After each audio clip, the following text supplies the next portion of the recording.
I wanna know your dark side. I wanna know your secrets. I hate to stare at you through these lights, so I wait for you, wait for me, wait for you, wait for me. Click and scroll, I can't let you go. They say I'm addicted to you. Click and scroll, I can't let you go. They say I'm addicted. Hi guys, this is Ayin and welcome back to my channel. So for today's video, I have this makeup look for you guys, which is inspired by Catriona Gray doon sa kanyang Vogue video wherein she did her makeup look that she wore during the Miss Universe finals night. And ayan, so I did my best. I followed whatever she said. So technically, I just followed the techniques, yung mga steps na sinabi niya doon, and this is the makeup that I came up with. Before we begin with the tutorial, if you haven't already, I would appreciate if you guys will hit the subscribe button and the bell notification so you'll get notified whenever I post new videos, and so that you'll be part of our clique here. So if you guys wanna see the whole mess, the whole process, then just keep watching. Since kakaligo ko lang, hindi ko nagagawin yung mga skin preparation steps na ginawa niya sa video, I'll go straight to primer. Wala ako nung eye cream na nilagay niya, and wala rin ako nung Fenty Beauty na primer. So I'm gonna use whatever primer that I have with me. This is the Maybelline Master Prime by Face Studio. So ito yung gagamitin natin to prime the face. I love the Fenty primer just because I feel like it's moisturizing. Just a few pumps and then just work it around the face.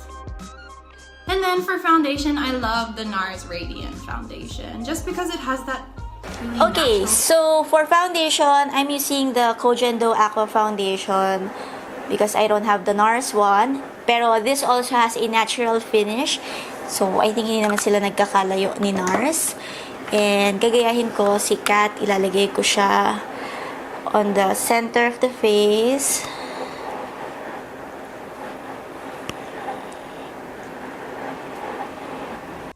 The thing that I love nowadays is our cameras are HD. Like, it's not back in the day when it used to be like stage makeup because there was no cameras and you had to really cater to the audience seeing you from such a distance. Now the cameras zoom up into your face and they see everything, so you can really get away with a sheer coverage.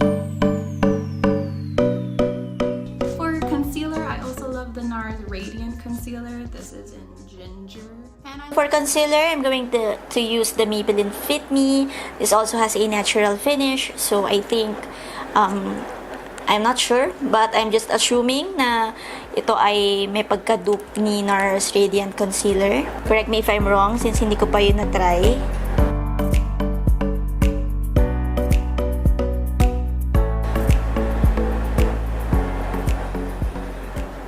And kay Kat, actually ang nilagyan lang niya is, yung as in onti lang yung nilagay niya dito. Kaya rin, ako, finocus ko lang yung concealer dito sa area na to. And then, yung mga natitira sa brush, yun na lang yung ilalagay ko sa forehead, nose. And underneath the eyes, I am going to bake. Okay, so you know me, I don't really bake, pero itatry natin yan today. And what I'm going to use is just the Nichido Final Powder. So I'm gonna put some here. And then, with my powder brush. So the first thing I like to do is I like to take like a champagne-y highlight color. We have to get a champagne color that's not too shimmery daw and put that on the brow bone. So wait lang guys ha, hanap lang a kiss. So this is from the Sultry palette, this shade right here, and I'm gonna put this on the brow bone.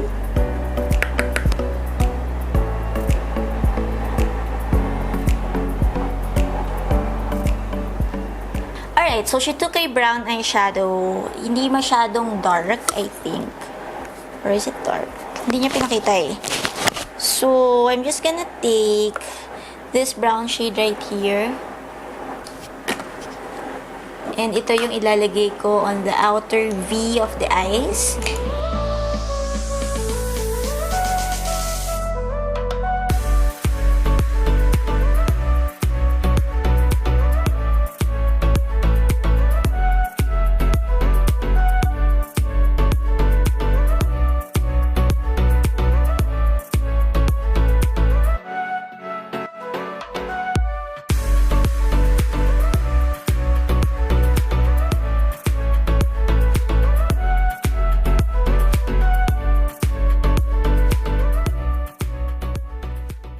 So I'm going to take a mixture of these two colors here. She took dalawang different shades of brown. Parang isang chocolate brown and isang lighter. So I'm going to take from this palette naman, this two color right here.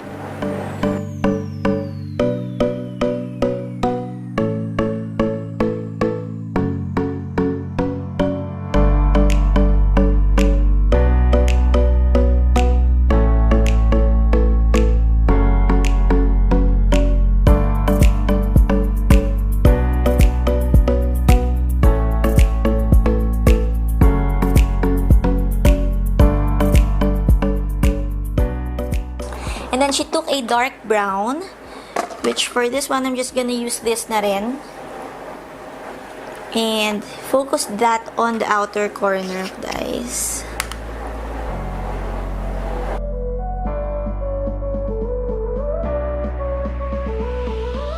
So for the base of my shimmer, I use it whenever. This is the NARS Velvet Shadow Stick, just all over my lid. Okay, so I don't have that NARS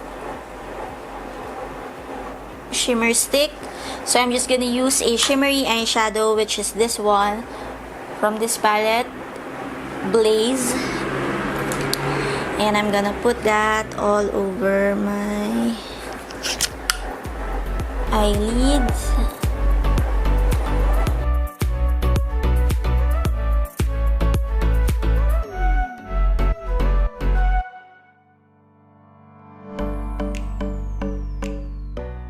This is my favorite shadow, this one right here. It's called Casablanca, and I'm just gonna get it with a finger. This palette, this is a MAC palette, and ito lang yung kilala ko dito. This is Amber Lights. So I'm also gonna use my finger and apply this.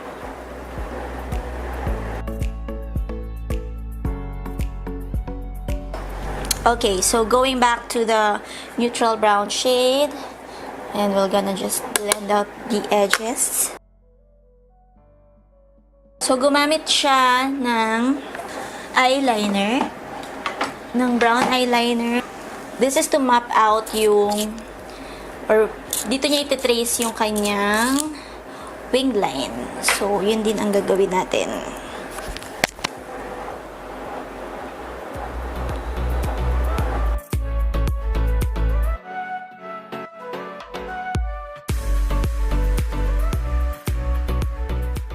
She's taking a Stila glitter liquid eyeshadow. So, I'm gonna go get mine. Okay, so she used Bronze Bell, but I don't have that. I have here Kitten Karma, which is like a rose gold. So, medyo malayo siya, pero sige na lang, besh. This is my favorite Magnificent Metals. And this color is Bronze Bell. It's the one that I used in both my national pageant and in Miss Universe. Just over where I've put that gold already.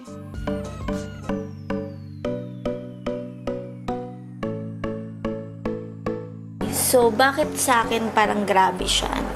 So, anyway, sabi niya, binlend pa niya ulit yung kanyang eyeshadow. So, that's what I'm going to do also. Taking the neutral brown.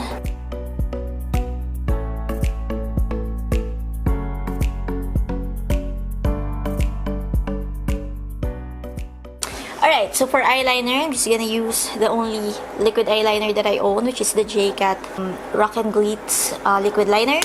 Using the whole look. And I'm just going across where I laid down my brown eyeliner.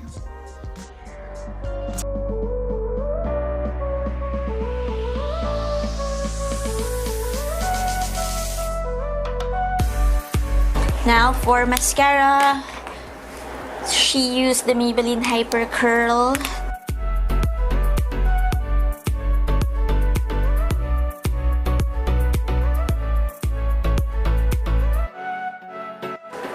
Time for falsies.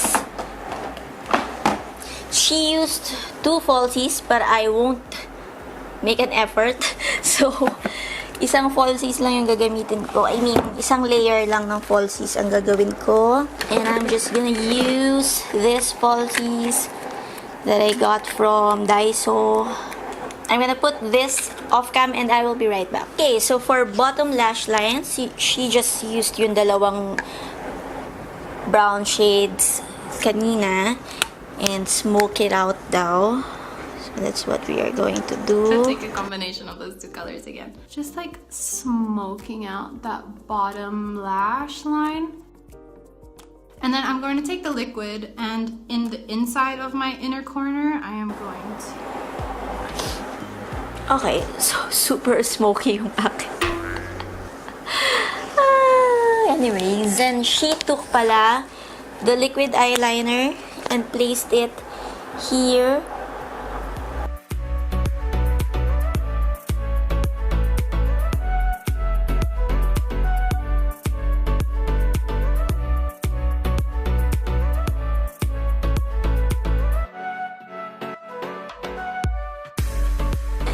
I'm gonna go straight to dusting off the powder.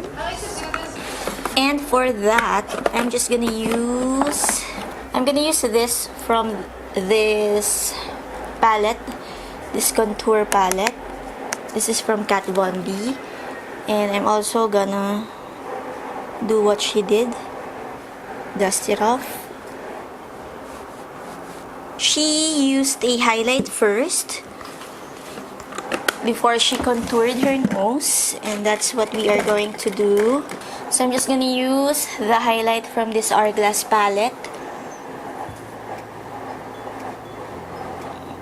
So the way that she contours yung kanyang nose is it's from here, from the eyebrow down. So I'm gonna try and do that also. I'm gonna use na lang din the contour shade from this Kat Von D palette. And yeah, let's try and do that. I have this small, like, angled brush, and I take this camel color. What I like to do to deepen, like, the shape of my eyes too is I like to go in here and just kind of start to kind of fake definition.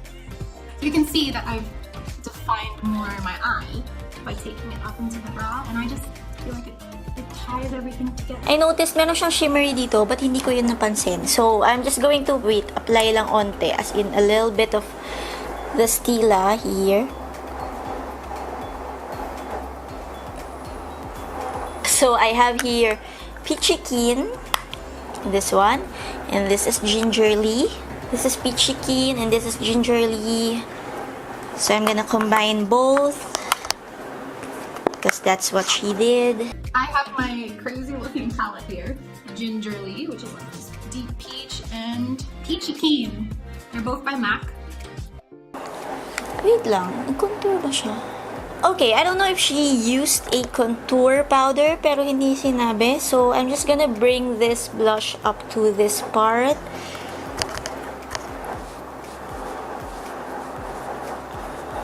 I'm gonna use more of Gingerly and apply this here, dito sa part ng cheeks na to, to act as a contour of sorts. Kasi hindi ko alam kung nag-contour ba siya. Okay, so she combined a gold and kind of a pinkish highlight. This one from Hourglass, if you can see, it's like a champagne shade, pero meron siyang mga rose or parang pink na, yun na nga, na shades or ganon-ganon. So, yan na lang yung gagamitin ko. Huwag na tayong magpakahirap, besh. But I'm gonna do the technique that she did. Which according to her is she likes to focus the highlight here, malapit sa eyes niya, and not so much on this part. So dito lang tayo. Actually, almost near my eyes, so just here. I don't want to drag it down here because I think, well, for me that makes me look like I have apple cheeks. Okay, so she added another highlight which is more beaming. So I'm just looking for my Pat McGrath palette, and I'm gonna use this one right here, this one on the side. I'm gonna put that there.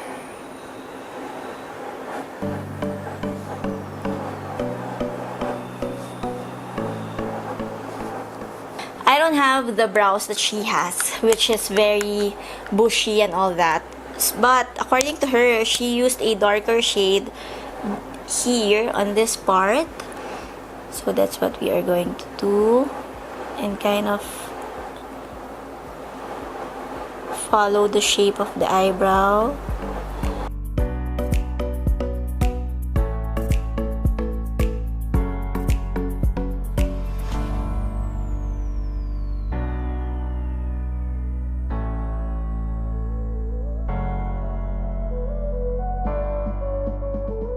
And then she took a lighter eyebrow pencil and used that here on this part.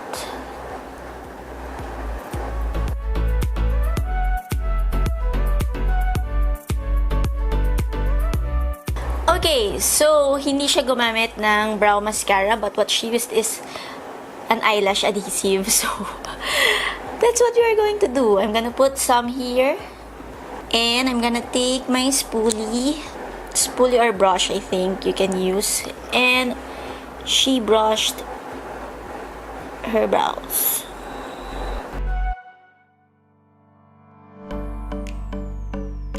So I'm gonna use this one. This is from MAC, Spice Lip Liner.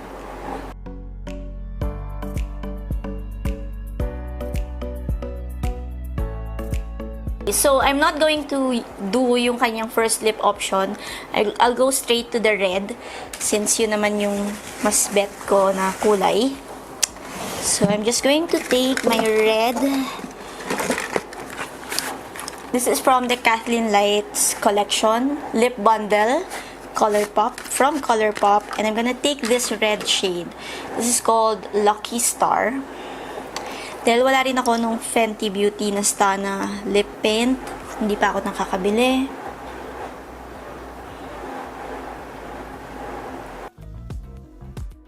Right, like that application though. So that is the red lip. So we are done. Wait for you. Up all night thinking, passing the time, anxiously waiting. You're on my mind, losing and winning. Can't get it right. Hoping you see me from more than... So there you have it, guys. This is our final makeup look. Makapal siya, bes. This look is very glam. It's obvious na it's not for everyday, and this is really like pageant appropriate. Hindi ko po sinasabi na kamukha ko si Catriona. Again, as a disclaimer, a celebrity inspired makeup tutorial is different from a makeup transformation. So I'm not saying that I look like Catriona Gray, but I just followed the steps and techniques that she shared in her Vogue video or makeup tutorial. And yeah, this is the look that I came up with. So yeah, I had fun doing this. It's obviously a mess. First time kong gumawa nitong I tried following whoever kind of video, nakakatuwa siya, pero challenging siya kasi nga, yung mga techniques na hindi ko ginagawa personally, I had to do it. Yeah, if you like this video, please don't forget to hit the like button, comment, and of course, subscribe to my channel if you haven't already. I would highly appreciate it. I don't have anything more to say. See you guys again in my next video. Bye!